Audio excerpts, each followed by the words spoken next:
Hello students, चलिए start करते हैं बेटा। एक्सरसाइज 1.2 का क्वेश्चन नंबर फर्स्ट देखते हैं क्या है। स्टेटमेंट रीड करेंगे एक बार।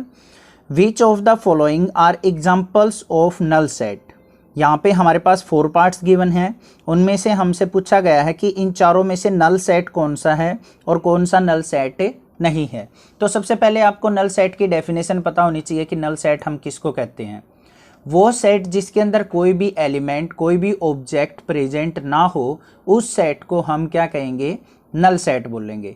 नल सेट भी बोल सकते हैं उसको, एम्प्टी सेट भी बोल सकते हैं, वॉइड सेट भी बोल सकते हैं, कुछ भी बोला जा सकता है यहाँ पे इन तीनों में से। आप ना एक बार मैंने लिंक दे रखा है एक डिस्क्रिप्शन में, इस चैप्टर की फर्स्ट वीडियो है इंट्रोडक्शन की, वो एक बार क्लियर कर लीजिए। सभी चीज़ें उसमें मैंने अच्छे से एक्सप्लेन कर रखी हैं। तो यहाँ पे फर्स्ट पार्ट देखते हैं। सबसे पहले क्या है, the set of odd natural number divisible by 2। यहाँ पे क्या बोला है, set of odd natural number.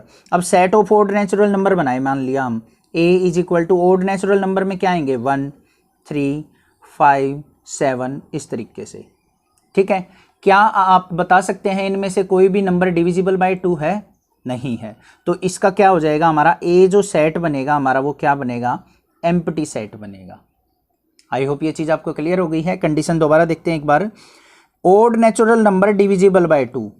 Odd natural number तो ये होते हैं हमारे, इनमें से कोई भी नंबर हमारा जो डिविजिबल बाय 2 नहीं है तो हमारा सेट क्या हो जाएगा, एम्प्टी सेट हो जाएगा। तो यहाँ पे क्या है, फर्स्ट जो है वो क्या है, नल सेट या एम्प्टी सेट। नेक्स्ट देखते हैं set of even prime number. First condition क्या है, एक तो प्राइम नंबर होना चाहिए, दूसरी कंडीशन क्या है, इवन नंबर होना चाहिए। तो ऐसा कौन सा नंबर है जो इवन प्राइम नंबर हो? इसमें हो सकता है b is equal to element क्या आ जाएगा, इसमें 2 आ जाएगा। 2 क्या है हमारा, इवन प्राइम नंबर है, तो ये नल सेट हमारा नहीं होगा। ठीक है, थर्ड देखते हैं। x:x या फिर x belongs to x is a natural number where x less than 5 और x ग्रेटर देन 7। ऐसी x की वैल्यू कोई आप बता सकते हो जो लेस देन 5 और ग्रेटर देन 7 हो, दोनों को कंडीशंस को क्या करे, वो सेटिस्फाई करे। तो ऐसा तो कोई भी वैल्यू नहीं है कि जो लेस देन 5 हो और वो ग्रेटर देन 7 भी हो, ऐसी तो कोई वैल्यू नहीं है। तो यहाँ पे थर्ड क्या हो जाएगा हमारा, ये भी नल सेट हो जाएगा। तो यहाँ पे सी को भी क्या लिख देंगे, सी सेट बना देंगे और ये क्या हो जाएगा हमारा नल सेट। ठीक है, फोर्थ पे देखते हैं। y:y है, y belongs to y is a point common to any 2 parallel lines. कोई भी 2 पैरेलल लाइंस है, मान लिया एक पैरेलल लाइन ये है, एक ये है, मतलब 2 लाइंस हैं हमारी एक दूसरे के पैरेलल। इनके अंदर कोई भी कॉमन पॉइंट नहीं हो सकता। कॉमन पॉइंट कब होगा, जब ये इंटरसेक्ट करेंगी, पैरेलल लाइन से नहीं होंगी। अगर ये 2 लाइंस पैरेलल हैं तो इनका इंटरसेक्शन पॉइंट कोई नहीं होगा जहाँ पे ये मिलती हो, तो यहाँ पे कोई भी कॉमन पॉइंट नहीं होगा। तो हमारा फोर्थ पार्ट भी क्या हो जाएगा, ये नल सेट हो जाएगा। आई होप ये चारों पार्ट्स आपको अच्छे से क्लियर हो गए होंगे। नेक्स्ट मूव ऑन करते हैं अपने क्वेश्चन नंबर 2 के ऊपर। क्वेश्चन नंबर 2 की स्टेटमेंट रीड करते हैं क्या है। Which of the following set are finite और इनफाइनाइट सेट। अब यहाँ पे क्या पूछा गया है हमसे कि इन क्वेश्चंस में जो भी पार्ट्स गिवन है इनमें से फाइनाइट सेट कौन सा है और इनफाइनाइट सेट कौन सा है। अब बेटा फाइनाइट सेट वो होता है जिसके अंदर जो डेटा होता है वो काउंटेबल फॉर्म में हो, मतलब जिसको हम आसानी से काउंट कर सकते हैं, उस सेट को कहेंगे हम फाइनाइट सेट। और जिस डेटा को हम काउंट नहीं कर सकते उसको कहेंगे इनफाइनाइट सेट। ठीक है, तो सबसे पहले देखते हैं the set of months of a year. एक ईयर के अंदर जो मंथ्स आते हैं वो हमारा क्या होगा, फाइनाइट सेट होगा। ठीक है, क्योंकि देखो ए सेट मान लिया, इसके अंदर जो मंथ्स ऑफ ईयर आएंगे तो क्या आ जाएगा, जनवरी, फरवरी, मार्च, अप्रैल, मई, जून, जुलाई, अगस्त, मतलब लास्ट में क्या आ जाएगा, दिसंबर तक। 12 हैं 12 मंथ्स, इनको हम इजीली काउंट कर सकते हैं। तो ये क्या आ जाएगा हमारा फर्स्ट जो आ जाएगा वो क्या आ जाएगा, फाइनाइट सेट, मतलब काउंटेबल फॉर्म में है। सेकंड पार्ट पे चलते हैं। सेकंड क्या है, 1, 2, 3। उसके बाद देखो यहाँ पे क्या दे रखा है, बी सेट दे दिया बना के 1, 2, 3 और डॉट डॉट इस तरीके से, मतलब आगे तक वैल्यू जाएंगी, हमें नहीं पता कहाँ तक जाएंगी। तो इन वैल्यूज़ को हम बता नहीं सकते, आप भी नहीं बता सकते, मैं भी नहीं बता सकता कि ये वैल्यूज़ कहाँ तक लिखी जाएंगी। तो यहाँ पे क्या हो जाएगा हमारा इनफाइनाइट सेट हो जाएगा, क्योंकि यहाँ पे ये वैल्यूज़ क्या है, अनकाउंटेबल फॉर्म में है। नेक्स्ट देखते हैं थर्ड पार्ट। थर्ड में क्या कहा हमारे से, सी सेट दे दिया, वहाँ पे वैल्यूज़ क्या है 1, 2, 3 स्टार्ट होके हमारे पास यहाँ पे एंडिंग वैल्यू दे दी बेटा 99 और 100। तो यहाँ पे हमें पता है 1 से लेके 100 तक काउंटिंग है, सभी काउंट कर सकते हैं, तो ये किस में काउंट हो जाएगा, हमारा फाइनाइट सेट के अंदर आ जाएगा।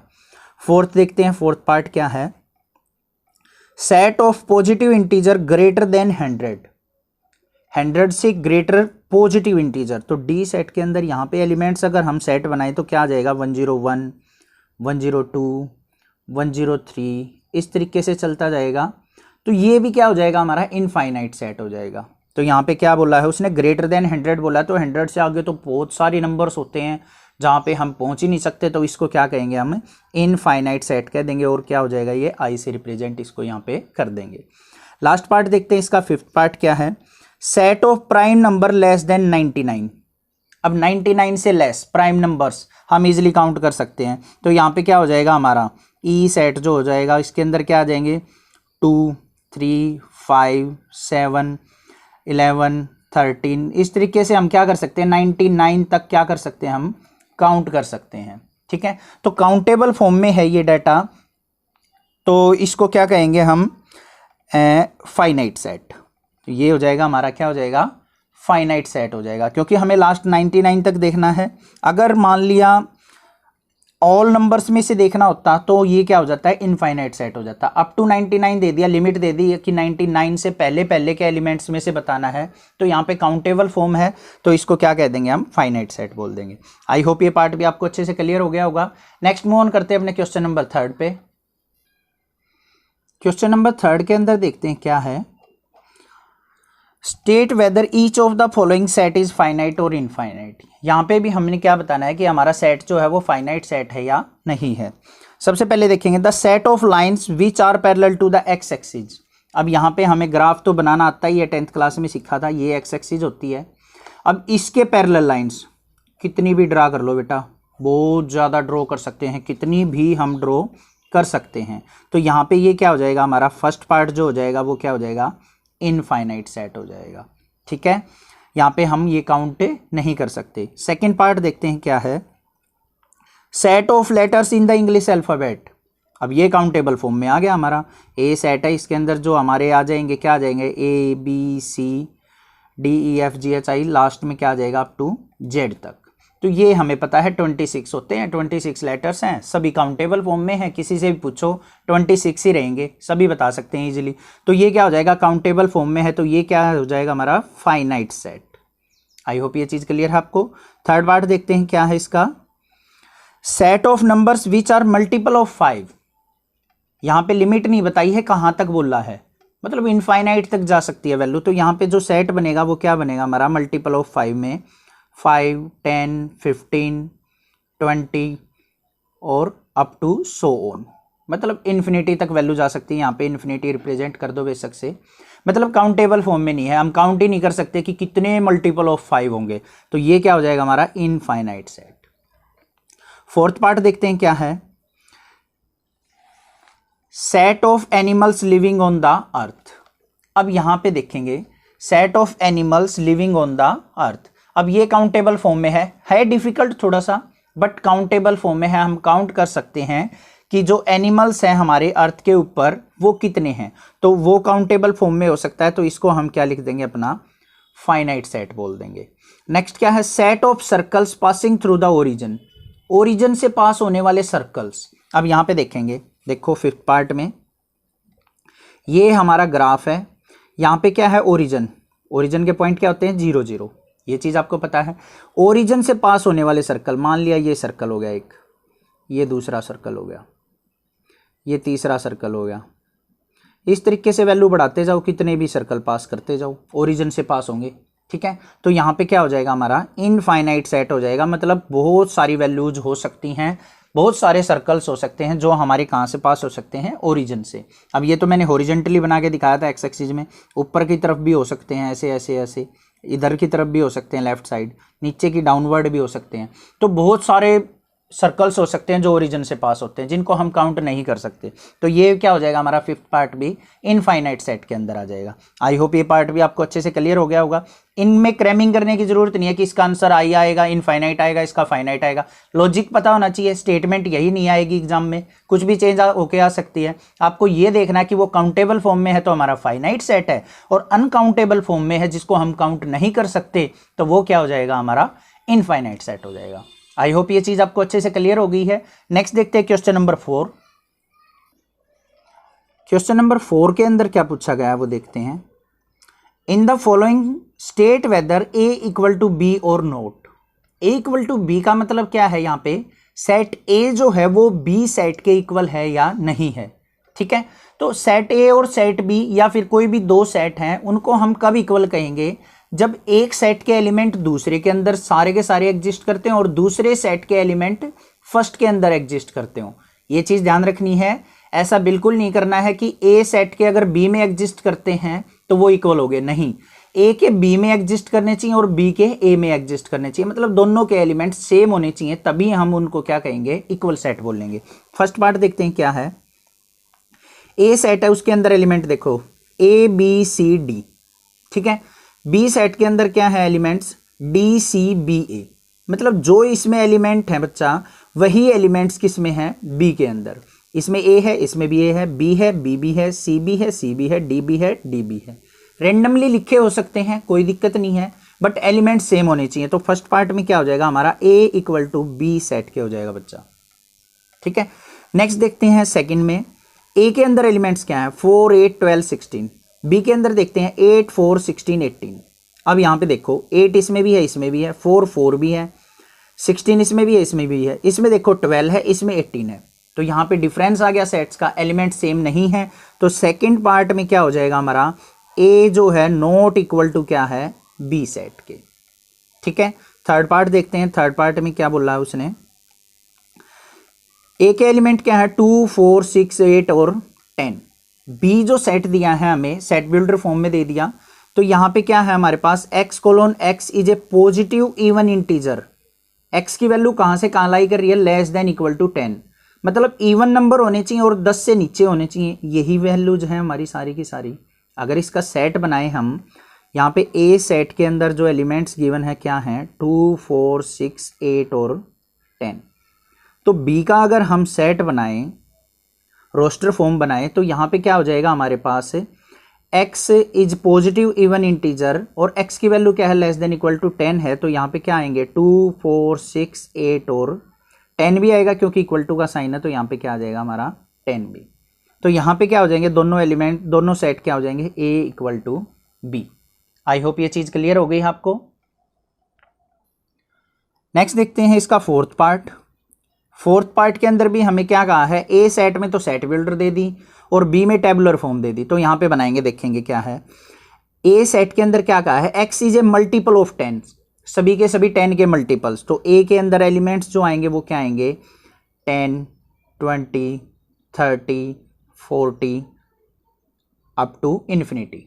ठीक है, बी सेट के अंदर जो एलिमेंट्स गिवन है हमें क्या है 10 15 20। यहीं पे पता लग गया, हमें आगे लिखने की जरूरत ही नहीं है। तो यहाँ पे देखो 10 है 20 है, बट ये क्या आ गया हमारा, ये तो 10 का मल्टीपल नहीं है। तो ये दोनों सेट्स क्या हो गए अनइक्वल सेट, मतलब ए नॉट इक्वल टू क्या आ जाएगा हमारा बी के, मतलब दोनों सेट्स क्या हो गए हमारे अनइक्वल। आई होप ये पार्ट्स आपको अच्छे से क्लियर हो गया होगा। नेक्स्ट देखते हैं अपना पार्ट नंबर 5, क्वेश्चन नंबर 5 देखते हैं। क्वेश्चन नंबर 5 का फर्स्ट पार्ट देखते हैं क्या है।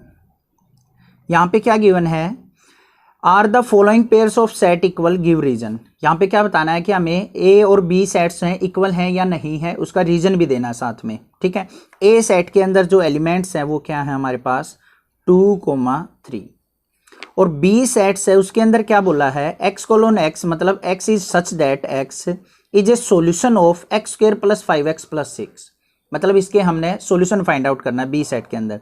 तो इक्वेशन क्या है हमारे पास x square plus 5x plus 6 equal to 0। इसके फैक्टर बनाएंगे x square plus 2x plus 3x plus 6 equal to 0। 2 3 जा 6, 2 और 3 को ऐड करेंगे 5। यहाँ से कॉमन क्या आ गया फर्स्ट टू टर्म से x, अंदर बच गया x प्लस 2 यहाँ से कॉमन आ गया 3, अंदर बच गया x+2। तो हमारे पास वैल्यूज आ गई, जो आ गई x+2 और x+3। अब इनको किसके इक्वल रखना है, 0 के इक्वल। तो यहाँ से x की वैल्यू क्या आ जाएगी, x+2 = 0 रखेंगे और x+3 = 0। तो x की वैल्यू क्या आ गई, एक तो -2 आ गई और यहाँ से x की वैल्यू क्या आ गई, -3। तो B सेट के अंदर जो एलिमेंट्स आए वो क्या आ गए, -2 और -3। ठीक है, ये रीजन भी हो गया हमारा, सोल्व कर लिया हमने कंप्लीट। तो यहाँ पे देखो A और B के अंदर जो एलिमेंट्स हैं सेम नहीं है, ये पॉजिटिव हैं ये नेगेटिव हैं, तो इक्वल नहीं है। तो A जो होगा वो नॉट इक्वल टू B है। तो रीजन में लिख भी सकते हैं कि every elements of set A not exist in set B। ठीक है, नेक्स्ट बात करते हैं अपने सेकंड पार्ट की। इसके सेकंड पार्ट पे चलते हैं, क्या है सेकंड पार्ट के स्टेटमेंट देखते हैं क्या है। ए सेट के अंदर क्या है, X is a letter in the words follow. क्या बोला है, X is a letter in the word follow. तो इसका क्या बनाएंगे, सेट बना लेते हैं पहले। ए सेट के अंदर क्या वर्ड है हमारे, फॉलो। तो फॉलो का F O। नेक्स्ट देखते हैं डबल एल है, तो इसमें से क्या लेंगे, एक सिंगल एल लेंगे क्योंकि रिपीटिशन सेट्स के अंदर नहीं होती है। और O भी 2 बार आ गया तो एक O को भी छोड़ देंगे और एक L को भी छोड़ देंगे। तो FOL और W ये आ गए हमारे एलिमेंट्स ऑफ सेट A। अब B सेट के अंदर देखते हैं क्या है, y is such that y is a letter in the word wolf. तो वोल्फ के अंदर यहां पे देखेंगे फर्स्ट क्या होगा, WOLF, ये एलिमेंट्स आ गए। अब देखो A के सेट के एलिमेंट्स और B सेट के एलिमेंट्स क्या हैं, दोनों सेम हैं। तो A इक्वल टू क्या हो जाएगा, B। तो यहां पे लिख देंगे, रीजन भी क्या है, every elements of set A exist in set B and every elements of set B exist in set A। That's why A is equal to क्या है, सेट B। आई होप ये पार्ट भी आपको अच्छे से क्लियर हो गया है। लास्ट पार्ट देखते हैं अपना, लास्ट क्वेश्चन नंबर 6 देखते हैं क्या है। From the sets given below select equal sets. यहाँ पे हमें मल्टीपल सेट्स गिवन है, उनमें से हमने फाइंड आउट करना है कि कौन सा सेट इक्वल है, कौन सा सेट इक्वल नहीं है। नहीं तो उसने नहीं पूछा, बस ओनली इक्वल सेट पूछा है, वो आप नहीं वाला आप खुद कर देख सकते हैं। यहाँ पे देखेंगे सबसे पहले ए के अंदर एलिमेंट्स क्या है, 2 4 8 12, सभी एलिमेंट्स देख लो। बी के अंदर 1 2 3 4, सी के अंदर 4 8 12 14, डी के अंदर देखो 3 1 4 2। ये एलिमेंट्स और ये एलिमेंट्स सेम है, इसमें 1 2 3 4 है, इसमें भी 1 2 3 4 है। तो हमारे पास क्या आ गया, बी जो है वो इक्वल किसके है, डी सेट के। आई होप ये चीज क्लियर है आपको। नेक्स्ट देखते हैं, ई के अंदर क्या है, -1 और 1 है, एफ के अंदर 0 और ए है, जी के अंदर 1 और -1 है। अब यहाँ पे मैंने बताया था कि रैंडमली लिखे हो सकते हैं, आगे पीछे लिखे हो सकते हैं, बट एलिमेंट सेम है। इसमें भी +1 -1 है, इसमें भी +1 -1 है। तो E इज इक्वल टू किसके हो गया, हमारा जी सेट के। तो ये 2 सेट्स हमारे क्या हो गए, इक्वल सेट, और बाकी सारे क्या हैं, आपस में अनइक्वल सेट्स हो जाएंगे। ठीक है, आई होप ये पार्ट भी आपको अच्छे से क्लियर हो गया होगा। यहाँ तक कोई भी डाउट आता है, कहीं पे भी किसी पर क्वेश्चन में आपको कोई प्रॉब्लम फील होती है तो आप कमेंट कर सकते हैं। अदरवाइज इस चैनल को अपने फ्रेंड्स के साथ, अपने रिलेटिव के साथ जरूर शेयर करें, सब्सक्राइब करें। और 10th क्लास का